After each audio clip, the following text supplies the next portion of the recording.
Yeah. Turn it up. Back to back. Yeah. Whoa. Turn that thing down right now. You are here. My name is Jimson Smith. This is Boys in the Office. Again, you are here on our YouTube channel, the Boys in the Office, the Waiting Room. And we had to turn that Drake down because nobody knows where Drake is right now. Drake could potentially be, we don't know where he is. He's on a milk carton right now. He is missing. Pusha T has done him in. So we just wanted to say that we're back to back. Yes, we are back to back. Hey, we're here. I don't know how often this has happened, but we're back to back. So we just had to give Drake a shout out because he is missing. Tell your local authorities, we're putting him on milk cartons. Drake is missing. Pusha T just bodied him, murdered him, all of that. But we're here. Hello again, Jimson Smith. Said it 2 times. At Boys in the Office. That's us on Facebook, Twitter. We're at Boys in the Office, and this is the YouTube channel, Boys in the Office, the Waiting Room. So we brought you an episode yesterday and today as well. We're doing a back-to-back episode as we begin to hype the build-up. But Thursday, put it on your calendar. So that's going to be June the 7th. Let me make sure. I got it in my note. Yep, June the 7th, 9 p.m. Eastern, 8 p.m. Central Standard Time. We are coming with Boys in Office Facebook Live. The joining of the two be myself along with Larry Ferdinand, and we'll be bringing you a live Facebook Live. Get all your comments, questions, all of that. We're going to bring a set of topics. We're going to hit you with it again at Boys in the Office, Facebook Boys in the Office. Follow us so you can see what that's going to be about, but put it on your calendar. Mark off that time slot. The game is tomorrow, is Wednesday, so you have plenty of time to put us on your calendar. Thursday, TGI Thursday for ABC, that's done with. Put us on your calendar, Boys in the Office. So we are here. We're back to back. Myself, Jimson Smith. Shout out to the producer, Scrappy. And speaking of the NBA Finals, that's what we bring the back-to-back episode on. A lot of talk has been had as far as, a lot of discussion as far as LeBron versus Jordan. Who's the greatest? LeBron put up 51. He's doing this, bringing them to the finals with basically a lot of no-names on this team. How is he able to do it? He's possibly the greatest of all time, possibly even better than Jordan. These conversations had us, a lot of sports talk about that, a lot of barbershop talk about that. But I find that talk really to be disrespectful. Disrespectful because the person they're leaving out in this greatest talk is neither LeBron or Jordan. In my opinion, the athlete who truly is the greatest is the one who performed another great feat and just had to exit out of the French Open in the round of 16. That's Serena Williams. Serena Williams, at least in my estimation, is the greatest athlete of our generation. She's the greatest athlete ever. Ever. Ever. Yes, I said it, the greatest athlete ever. Better than LeBron, better than Michael Jordan, better than Muhammad Ali. Yes, name somebody that she's better than them. All of them. Go through the ESPN Sports Center, pick athlete, pick Secretary the Horse. She's better than them, all of them. And we're going to tell you here, right here, why. So, Serena Williams, you can check her stats. She has the stats. You say 23 Grand Slam titles. That doesn't mean anything. You're like, 23 Grand Slam titles. This is what it means to you. Andre Agassi, you know him in tennis. He won 8. He won every single Grand Slam. He won the French, Wimbledon, Australian Open, US. So he won all 4 of them. He won a total of 8. She's won 3 times as many as Andre Agassi, and you know his name. Pete Sampras, considered probably the best American tennis player, has 14 Grand Slam titles. Serena Williams has 14 Grand Slam doubles titles. Combine her singles and her doubles, winning these titles with her sisters on the highest level of tennis, facing at least 128 of the best tennis players in the world every time at these Grand Slams.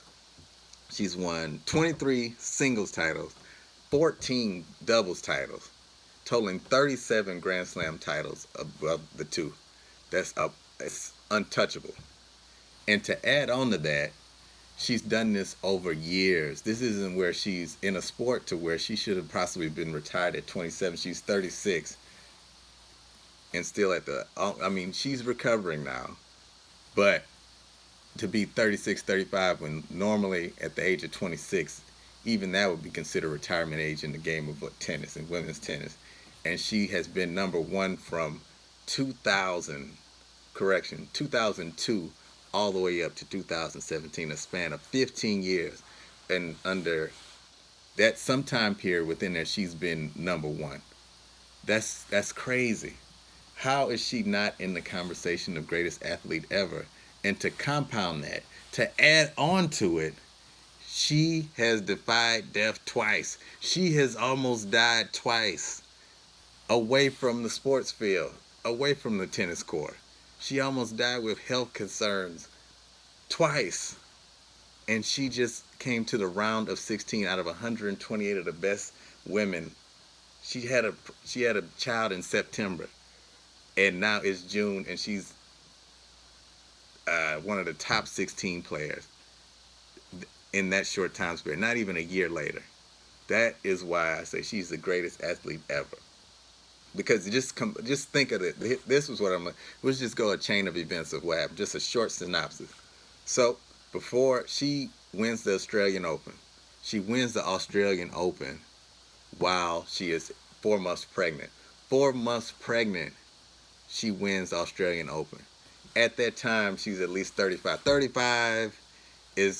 35 being pregnant, that's a high-risk pregnancy. And to add on to that, she has a history of blood clots. She's on shots while she's out there winning a Grand Slam title. Shots to prevent a blood clot from her potentially dying. So, goes on, pregnancy, 9 months. Has to have an emergency C-section. Still on the blood, they take her off the blood thinners. Starts to become short of breath. She tells the doctor, they don't believe her. I'm short of breath. I can't breathe. I need a CAT scan. I feel like the blood clot's coming back. Indeed, she is right. CAT scan shows blood clots in the lung. Again, life on the line again. They start the blood thinners, thinning out her blood. What happens next at her C-section site? She starts bleeding. She has to go back to surgery. So she's has had a surgery from this hemorrhage from the blood clot. From the blood thinners that she's on. She then has to have a greenfield filter, and an umbrella placed in one of her main veins that goes up to her heart to catch clots. Places that in her main vein, the main vein that goes up to her heart to catch clots. So she has all of that going on for her. All that health risk. Advanced, like you could consider her to be an advanced age with her pregnancy, on blood thinner, with an IVC filter, and almost 9 months later, she's one of the top 16 players in the world at the French Open. That is crazy. There is no feat that LeBron or Michael Jordan or Muhammad Ali can put up against this woman.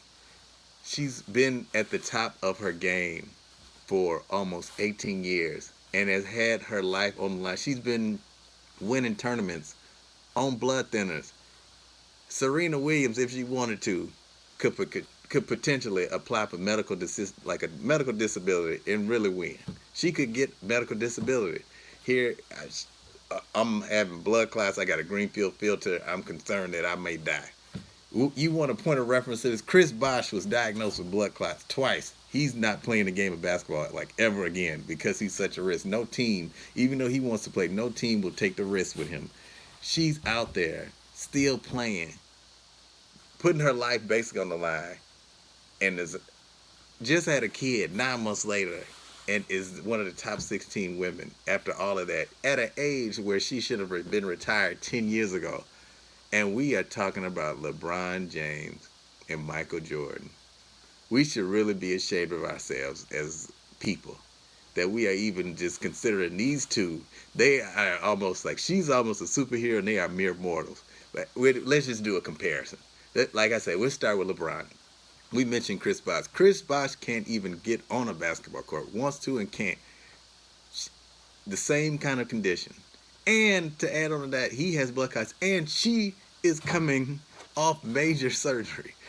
A filter in her main vein that goes up and up to her heart. And she's still one of the top 16 players. As after, just think about this as far as she is conditioned in a way to where you just think of in a postpartum state that she almost 8 to 9 months later is on that level to compete with the world's best.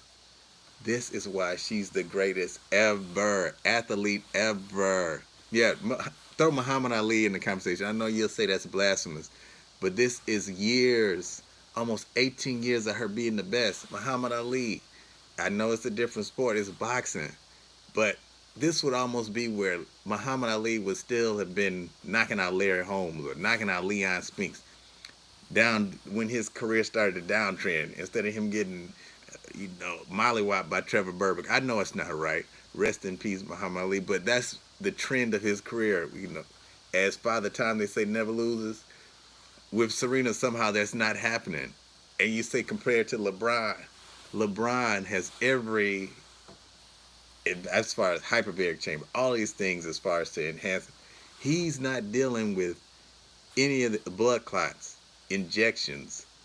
One of his major contributors to him winning in Miami, he can't get on the court with what Serena gets on the court with on a day-to-day basis. That's why she's the greatest ever. So you say, oh, Tom Brady. Oh, okay, Tom Brady. The same thing. Oh, he's got a long track record. Length of time. He's 40 and he's still, almost like at the peak of his career. But has he been number one? Has he been, Tom Brady probably has 3 or 4 MVPs. This would be almost being MVP for 10 years in a row. That's what Serena is. And yet she's not involved in any of the discussions of greatest athlete ever. And we all have to take a step back and say, now that is ridiculous. It really is ridiculous. And before we end this topic, we have to do the comparison as far as to her, Michael Jordan. And I know again, you'll say that's blasphemous because in my opinion, Michael Jordan, there's no enhancements to him. He would just go out, go gambling, go smoke some cigars, and then come up and, hit 40 on them. But we also have to take into account, as far as Michael took that time off, as far as he dealt with, the death of his father in a tragic way. So did Serena. Serena had to deal with the death of her sister being gunned down, drive-by shooting, and still she came back to the game and still persisted. This would almost be as if Michael Jordan came back to the game and not winning those 3 titles. He continued to win with the Washington Wizards, right? That he won potentially, like if he would have won 2 more MVPs with the Washington Wizards or taken them to the finals. That's what Serena has done through this almost her career that's been spanning close to 20 years. And yet, we don't consider her the greatest athlete ever. That's what we had to bring it up here at Boys Office. It's really blasphemous. It's ridiculous. Serena Williams, you're the greatest athlete ever. And right here, I'm giving you your props. You deserve it. Congratulations. Again, if you tuned into the last episode, you know that we're continuing our Songs for a Side Piece countdown. If you tuned to the last one, here with Boys in the Office, the number 10 song was Me and Mrs. Jones by Billy Paul. And we gave you our reasoning and rationale as to why it was number 10. And now we transition to number 9 in the Songs for a Side Piece countdown. I'll go ahead and get our music queued up. While we get that queued up, we're going to tell you a little bit of a heads up. So what is the number 9 song? So there's no further delay. Correction, there isn't just one. There are 2. 2 number 9 songs in the Songs for a Side Piece countdown. Number 1, or correction, number 9, the first song is Secret Lovers by Atlantic Star. And give you a little snippet. Let's go ahead and hit play on that. Yeah. While it loads up, here we go. Why then is the question is, why is this track number 9? Some may say it should be higher in the songs for a side piece countdown. To that, let me explain.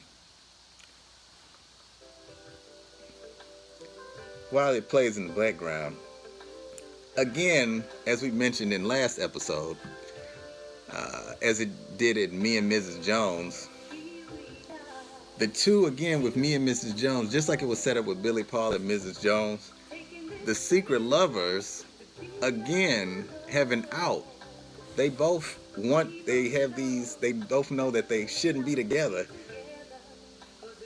They know what will happen if they both get, it'll mess both their happy homes up. They know that we're secret lovers, but we have happy homes, and we don't want to mess that up. These two are so aligned as far as being secret lovers. If we get into the first or even the second verse, you can see that they're covering their trail. They're even watching how much time they put towards making love to each other, because they know the time that they need to get back home. I didn't say it.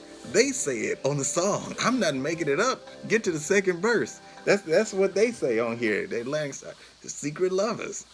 So it tells the story of the side piece, but again, they have that out. They have the out to where they can go back to their happy homes. And though it does give you some sense, or it represents what's going on as far as the mindset of a side piece, as far as having that passion for someone else, but then, as far as knowing that passion is there, but the realization of, hey, I got to get back to my happy home. That is why this track is lower than some might expect it to be, but it is number 9. Now, what track is it tied with at the number 9 slot? And this one may be somewhat of a surprise. A newcomer, well, not really new, but in comparison to some of these tracks that we play in Billy Paul and Atlantic Star, it's K. Michelle. Yes, K. Michelle, VSOP. Right, yes. Why is she even in the countdown, you may say? Because she's aggressive. That's one. Number 2, she has a plan. She has no others. Like, she is going after the one that she wants to conquer. She's saying, I got the whole plan set up. Candlelight, Hennessy. I know what I'm trying to get after. I know this may end up in a bad place, but I know what I'm getting after. But if you listen a little bit more to that second verse, it gives a little bit of a message of a little bit of a fatal attraction. It almost tells you, hey, I am going to end up getting with you no matter what it takes. And you know what, if we have to be truly, sometimes as far as that is the mindset of, sometimes as far as when a side piece goes a little left, that can be it. And that's represented in this song.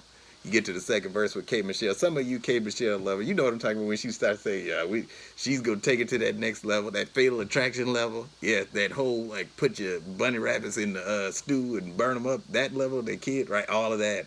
And that is, the downside. Yeah, that's the other side of the side piece. Those are all the roller coaster emotions that come along with this. So, hey, number 9 tracks. Secret Lovers by Atlantic Star, and VSOP by K. Michelle. So again, stay tuned, because the number 7 is going to be this Thursday. Put it on your calendar. Thursday, 9 p.m. Eastern, 8 p.m. Central. Get hyped up, because it's coming at you. Again, remember to like our page, Boys in the Office. Because we're coming at you with the Boys in the Office, the brain fart. Today we hit you with one just a little brain teaser to get you thinking in the mindset. We asked you to name a rapper who has more than 4 syllables in the name, or correction, more than 3 syllables, just to say, hey, we were just thinking, hey, when you get on a track with a rapper, you just don't want a rapper that's got like all these syllables in his name. It's not right. I mean, I know Kendrick Lamar does, but it's kind of like where Cardi B featuring Kendrick Lamar. It's a very long title to put on Apple Music. It's a very long. So we were just throwing that out to you, and you all responded vehemently, and we thank you. Thank you so much for your response. Boys in the Office, we here on YouTube. Um, Remember, Thursday, 9 p.m., I'll be back with my compadre, Larry Ferdinand. My name is Jimson Smith. Shout out to the producer, Scrappy. Thank you for listening in and watching the YouTube channel. This is Boys in the Office. Peace.